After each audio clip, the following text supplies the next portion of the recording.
O Senado vai votar, depois das eleições municipais, a regulamentação da reforma tributária, que já foi aprovada pela Câmara dos Deputados. As mudanças mexem com a vida das pessoas, mas nem todos sabem como. O cidadão se perde em meio a tantos números e siglas que falam de impostos e outros tributos. Será que dá para compreender de forma simples o sistema tributário? Para nos ajudar nessa tarefa, convidamos o consultor legislativo do Senado, Ricardo Barros. Tudo bem, Ricardo? Tudo bem. Prazer receber você aqui. E nós queremos hoje, no nosso programa, de forma bem didática, bem simples, explicar para as pessoas, afinal, do que se trata essa reforma tributária. Eu quero começar mostrando aqui na nossa tela uma arte que traz aqueles que são os principais tipos de tributos, eu imagino, né? Sei que existem outros mais específicos, mas os principais tipos de tributos para que nós possamos começar conversando sobre eles. Nós temos, então, impostos, taxas e contribuições. Seriam esses os principais, né? Sim, esses são os principais. Hoje nós temos 5 espécies tributárias, né? As contribuições, elas podem se dividir em contribuições especiais e contribuições de melhoria.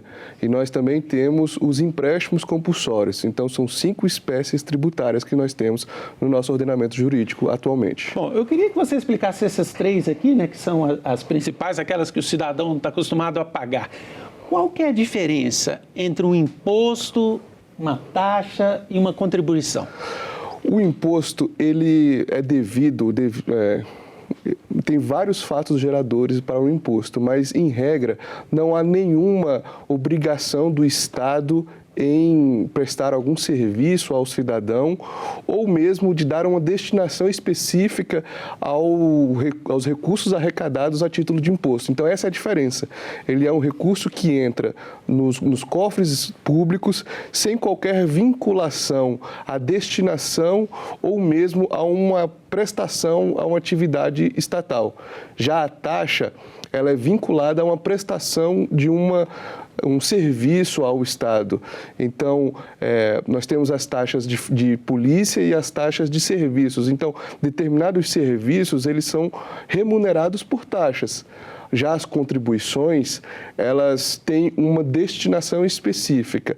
Então, por exemplo, a contribuição para o financiamento da Seguridade Social, ela é um recurso que é arrecadado pelo Estado, pelos cofres públicos, mas que já vem carimbado. Ela tem uma destinação específica. Então, essas são as diferenças. Se existe uma obrigatoriedade de um serviço público a ser prestado ou se há uma destinação específica. Então, por isso, muitas vezes, há uma crítica em relação ao IPVA, por exemplo, né? Fala-se, eu pago muito impostos caríssimos a título de IPVA e não tenho estradas adequadas ou as estradas estão muito emburacadas, mas é importante lembrar que o IPVA, ele é um imposto e que, por isso, ele entra nos cofres públicos e não tem uma destinação específica. O recurso do IPVA pode ser utilizado para pagar salário de servidores, para pagar serviços de saúde e, eventualmente, também para os serviços de manutenção das estradas e rodovias. Muito interessante isso que você falou, né? As pessoas, de fato, fazem essa crítica, essa confusão em relação ao IPTU também, né? Eu pago o IPTU e a rua na frente da minha casa está esburacada, não tem segurança. Assim como o IPVA, o IPTU é um imposto que o Estado, no caso a Prefeitura, né, pode usar como bem entender. Isso, justamente, né? E nós temos, inclusive, uma contribuição que é de competência dos municípios, que é a contribuição sobre a iluminação pública. Então, esse sim é uma contribuição que é destinada a remunerar, né, os serviços de iluminação pública e essa é cobrada pelos municípios. Haveria também a taxa do lixo, né? Muitas vezes em algumas cidades você paga o IPTU e junto com ele a taxa do lixo. Aí nós estamos falando de 2 tipos de tributo, então. O IPTU é esse imposto geral que vai para o caixa e a taxa aí sim estaria vinculada ao serviço de limpeza urbana. Isso, está vinculado a um serviço prestado, mas ela não necessariamente é destinado àquele fim específico. Então, ela é vinculada a taxa, ela é vinculada à prestação de serviço. Está se prestando um serviço, o Estado está prestando um serviço, então ele tem direito de cobrar a taxa, mas não necessariamente aqueles valores serão destinados a subsidiar aquele serviço que está sendo prestado. Bom, eu acho que ficou claro, então, para quem nos assiste, a diferença de imposto de uma taxa. A contribuição, você disse, essa sim é vinculada, deu o exemplo da contribuição previdenciária. Eu quero lembrar de uma outra contribuição que durante um tempo foi paga, que era a CPMF, que quando surgiu era vinculada à saúde. Sabemos que depois isso se desvirtuou. Então, a diferença é que a contribuição, essa sim tem que ser usada ao fim a que se destina. Justamente, essa é a diferença. Ela tem um carimbo, por assim dizer. Mas é claro, a gente tem alguns instrumentos que acabam utilizando esses recursos para outros fins. A gente tem a DRU, que é a desvinculação das receitas da União, que acabou sendo também aprovada para estados e municípios, que permite que alguma parcela desses recursos tenha uma outra destinação. Mas a natureza jurídica da contribuição o que garante a sua natureza jurídica específica é a sua destinação vinculada. Bom, já entendemos, então, os principais tipos de tributos. Eu queria lhe perguntar o seguinte. Nós temos no Brasil 3 entes que tributam, que cobram do cidadão, né? O governo federal, a União, os governos estaduais e as prefeituras. O que cada um desses entes pode tributar? Que tipo de imposto cada um deles pode criar? Os impostos, eles são discriminados na Constituição Federal. Então, a Constituição, por exemplo, ela atribui à União a competência para instituir o imposto sobre a renda, o imposto sobre a importação, sobre a exportação e diversos outros. Já os estados possuem uma outra competência para instituir impostos. Então, eles podem instituir o ICMS, que está em vias de extinção, podem instituir o ITCMD. O IPVA também, né? O que você deu um exemplo. Justamente. E os municípios, o IPTU e o ISS e o ITBI. São esses os impostos que cada um possui a sua competência já discriminada na Constituição. As contribuições, as taxas, na verdade, elas têm elas podem ser instituídas por qualquer um dos três. Qualquer um dos três. Desde que ele seja o prestador do serviço. Como eu falei, a taxa é vinculada a uma prestação de serviço. Então, um serviço que seja de competência dos municípios, ele pode remunerar por meio de taxa. Ele pode cobrar uma taxa vinculada àquele serviço.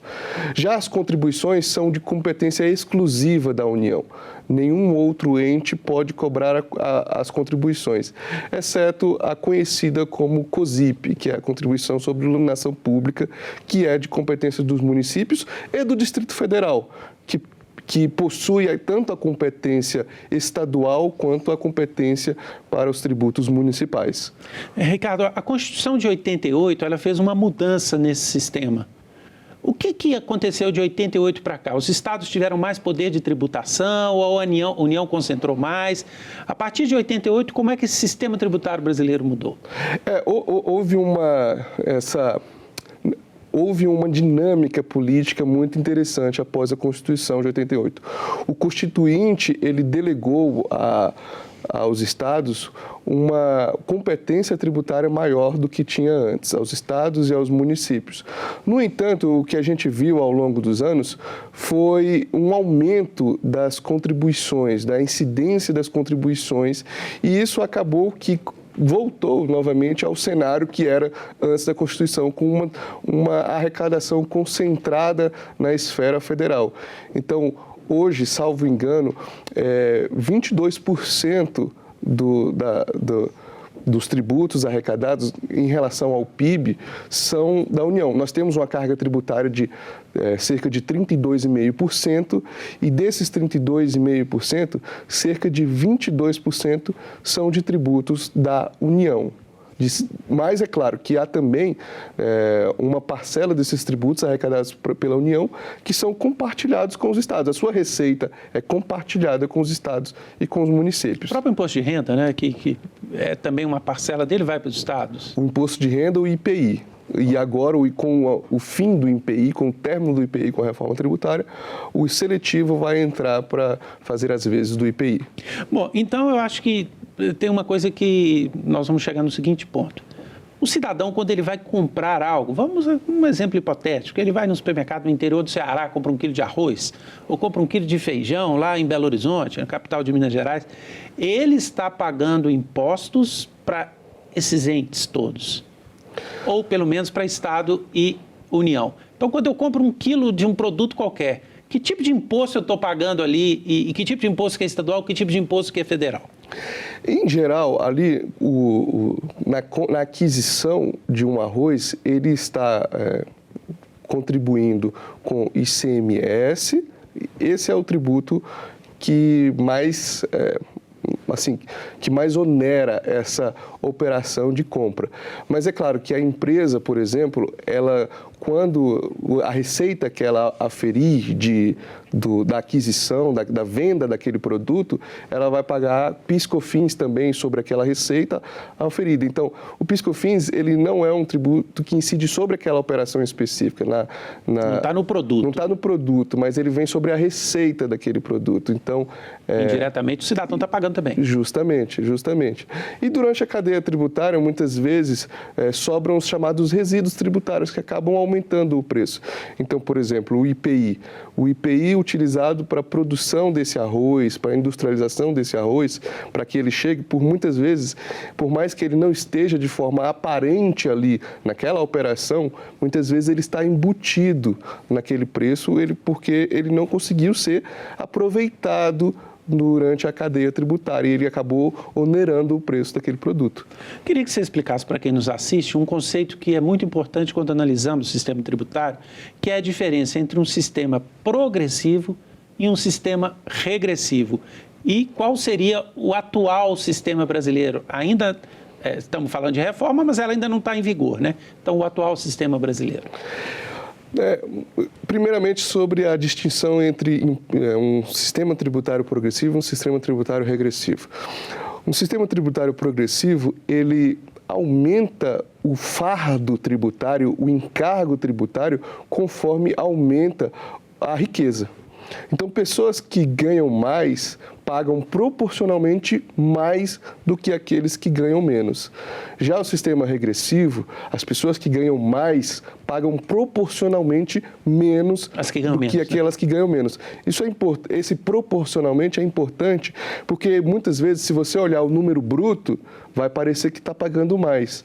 No entanto, é preciso fazer essa calibração, de modo que você calcule isso proporcionalmente à quantidade de riqueza que aquelas pessoas possuem e a quantidade de contribuição para a arrecadação pública que elas fazem, em comparação com as pessoas mais pobres. Então, podemos simplificar da seguinte maneira: no sistema progressivo, o rico vai pagar mais. O rico paga mais. E no sistema regressivo, o pobre está pagando mais. Justamente, proporcionalmente. Não, proporcionalmente, né? É um percentual da renda dele. Isso. Nós poderíamos dizer, então, que o sistema brasileiro, que tributa mais os produtos do que a renda, ele é um sistema regressivo e, proporcionalmente, os pobres acabam pagando mais? Podemos. Na verdade, assim, o que acontece é que a nossa história, a história tributária de muitas nações, a gente consegue visualizar uma progressão na mudança de bases tributárias. A maioria das nações começou tributando muito a exportação de produtos na época que a balança comercial fazia a diferença, aquela questão de você concentrar os produtos, a produção no país e tributar muito fortemente aquilo que é exportado. Isso aconteceu muito na década, no século XIX. Mas após a industrialização, o crescimento da economia, passou-se a tributar mais produtos e serviços. E as nações mais desenvolvidas, elas mudaram a sua base tributária para tributar a renda e o patrimônio. Nós estamos começando a discutir essa transição. Nós tributávamos muito fortemente até o início do século XX as exportações. A partir daí, a gente fez uma mudança para tributar fortemente o consumo e os serviços. E agora está em discussão uma mudança nessa composição da nossa base tributária. Isso é natural para as nações, conforme as nações vão se desenvolvendo. Então, acaba que o sistema tributário que tributa mais fortemente o consumo, e ele acaba que é um sistema que se torna naturalmente regressivo, porque quem consome mais, quem despende mais, uma parcela maior da sua renda com a aquisição de bens e serviços, naturalmente, são as famílias mais pobres. E a tendência é que isso se altere, que essa composição da base tributária se altere em algum momento da nossa história. Eu queria dar um exemplo sobre isso e ouvir o seu comentário. Eu me lembro de estar acompanhando há algum tempo, aqui no próprio Senado, numa dessas discussões de reforma tributária que aconteceram nos últimos anos, um evento, uma audiência pública com a embaixadora da Suécia no Brasil, e ela dizia, nós temos uma preocupação tão grande de construir um sistema progressivo em que o rico pague mais, que, por exemplo, a taxa de imposto de automóvel lá, ou a multa de trânsito, ela tem uma relação com o valor do automóvel.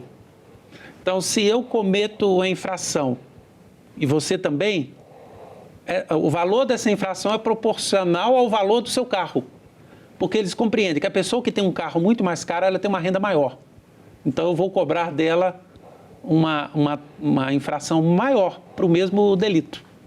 Isso, é importante deixar claro que a multa, a infração de trânsito, ela não tem relação com o sistema tributário, né? Ela não é um imposto, ela não é uma taxa e não é uma contribuição. Sim, mas é um exemplo de justiça na arrecadação de um valor do Estado. E que pode naturalmente ser transferido para o IPVA, né? O IPVA pode ser graduado conforme com percentuais maiores. O que não é no Brasil, né? Porque o IPVA é um valor fixo percentual do carro. No caso deles, que procuram essa justiça tributária, o percentual aumenta de acordo com o valor do carro. Em vez de ser 2% para qualquer valor de carro, você tem aí um escalonamento. Né? Salvo engano, eu não tenho certeza, teria que confirmar, mas, salvo engano, há decisões que não permitem essa gradação devido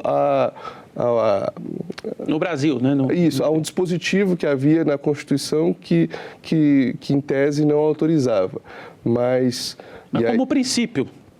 É um princípio de justiça tributária. Sim, mas, salvo engano, isso também foi um objeto de alteração durante a reforma tributária, que também alterou, que permitiu a tributação do IPVA a jatinhos, embarcações, que era uma demanda social já Se antiga. fala muito, né? Que não existe, né? Que não existe, justamente, o IPVA sobre embarcações, jatinhos e esses veículos que são utilizados a gente sabe que são veículos de luxo. E agora, helicóptero. Isso, e que agora vão poder ser cobrado IPVA sobre esses veículos. Nessa discussão da reforma tributária, as pessoas dizem muito que nós temos um sistema complexo e esse sistema complexo é caro para se pagar imposto, nós precisamos simplificá-lo. Em que a reforma tributária vai simplificar o nosso sistema e como essa simplificação pode trazer resultado para diminuir até o custo de se pagar imposto hoje? Isso, eu conheço um advogado, muito conhecido, na verdade, e que ele falava que o problema do empresário não é simplesmente pagar o imposto, não é a carga tributária, mas é você pagar para pagar imposto. Então, é você ter um custo muito alto para poder apurar os impostos devidamente e para poder pagar o que é o valor correto. Então, eu digo que há várias origens para esse problema, mas tem algumas que são principais. Em primeiro lugar, eu colocaria a distribuição da mesma base tributável por diversos entes federativos. É todo mundo cobrando do mesmo produto e na mesma operação. Como você citou, numa operação aquisição de arroz, que a gente faz no supermercado, há tributos que incidem sobre essa operação, que são de competência de estados e municípios, que são de competência da União, e isso acaba que traz uma complexidade enorme para apurar devidamente esse tributo. Então, esse é o primeiro fator que eu diria que causa bastante complexidade. Há diversos outros, como, por exemplo, as regras de creditamento. A gente tem um ICMS que nasceu para ser completamente não cumulativo. O que é isso? O que é a não cumulatividade do ICMS? É que durante uma cadeia tributária, o imposto a título de ICMS, aquele valor de ICMS cobrado naquela operação, pudesse ser compensado na venda para a operação seguinte. Então, o agricultor que vende o seu produto para o industrial, ele paga ICMS. Quando o industrial vendeu o produto industrializado para o atacadista, ele paga ICMS, mas ele paga apenas a diferença daquilo que incidiu sobre o seu produto vendido com o que já foi pago pelo agricultor na etapa produtiva anterior. Então, essa é a ideia da não cumulatividade. No entanto, o que a gente viu foi uma série de regras e limitações que vieram ao longo dos anos para obstaculizar, para impedir esse creditamento, e isso acabou que gerou uma enorme complexidade. Então, são esses os fatores. E como que a reforma tributária endereça esses fatores? Em primeiro lugar, preciso destacar que o IBS e a CBS são tributos siameses, praticamente. IBS e CBS vai ser a junção desses vários impostos em dois. Isso. IBS e CBS são os dois principais tributos que estão sendo criados pela reforma tributária. É o imposto sobre bens e serviços e a contribuição sobre bens e serviços, que na Constituição define que eles devem ter a mesma fase do gerador, a mesma base de cálculo, as mesmas alíquotas. Então, são tributos siameses. Eles são, como se fossem o mesmo tributo, só que a receita da CBS vai para a União, a receita do IBS vai para estados e municípios. Então, essa junção desses tributos, ICMS, ISS, PIS/COFINS e IPI, em dois tributos siameses, que são praticamente um, então isso vai facilitar enormemente essa complexidade que existe atualmente. Uma discussão se um produto era bem ou serviço, software, por exemplo.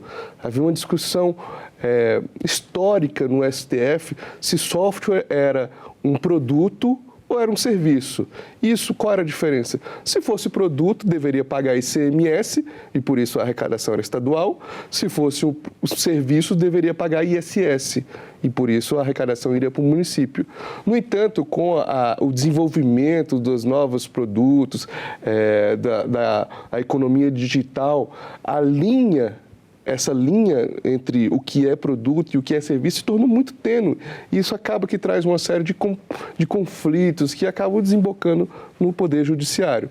Essa é uma das formas como a reforma tributária vai endereçar. E a outra é a não cumulatividade plena, que é assegurada na Constituição Federal, agora com a Emenda Constitucional 132 de 2023, conhecida como reforma tributária. Ela garante que todos os tributos pagos a título de IBS e CBS na etapa produtiva anterior possam ser apropriados como créditos para ser utilizados para abater os seus débitos. Então, isso está assegurado na Constituição. E isso aí depende se ela compra um detergente ou se compra uma máquina industrial. O IBS e a CBS que incidir sobre aquela aquisição, a empresa poderá abater dos seus débitos. Então, nós devemos explicar para o cidadão que nos assiste que o objetivo da reforma não é necessariamente que a gente pague menos imposto, mas é descomplicar o sistema, o que pode trazer ganhos para toda a sociedade. Seria isso? Sim, é justamente isso. Os ganhos de eficiência vão ser enormes, porque hoje, devido a essa complexidade, há uma série de brechas que muitas empresas acabam se utilizando para poder organizar as suas operações para pagar menos impostos. No entanto, não deveria ser esse o fator primordial para a organização de uma empresa. o fator primordial para a organização de uma empresa deveria ser eficiência, proximidade com uma infraestrutura que o atenda nas suas operações, proximidade com o local onde possua trabalhadores qualificados para trabalhar nas suas operações, ou a proximidade com o mercado consumidor. Esses são fatores que realmente devem ser ponderados pelos investidores, pelos empreendedores, para poder alocar os seus investimentos, para poder decidir onde vai ficar a sua fábrica, a sua indústria, e não simplesmente devido a benefícios tributários. Por outro lado, nós podemos tranquilizar as pessoas de que a reforma também não vai gerar uma carga de tributos maior para o cidadão? Sim, sim. Há uma trava, a Constituição, a emenda constitucional previu uma trava de carga tributária baseado no percentual arrecadado por esses tributos que estão extintos ao longo de alguns anos. Então, vai se apurar quanto que foi arrecadado em percentual em relação ao PIB e mantém-se essa carga tributária com os novos tributos. Essa trava tributária, essa trava da carga tributária, na verdade, é um legado do Senado Federal. Isso foi aprovado aqui por esta casa e que entrou na reforma tributária. Ricardo, muito obrigado. Eu que agradeço a oportunidade. Conversei com Ricardo Barros, consultor legislativo do Senado. Agradeço também a você que nos acompanhou até aqui. Este programa está disponível no nosso site, senado.leg.br/TV, e no nosso canal no YouTube. Você pode se inscrever no nosso canal para acessar todos os conteúdos produzidos pela TV Senado. Muito obrigado pela companhia e até o próximo Agenda Econômica.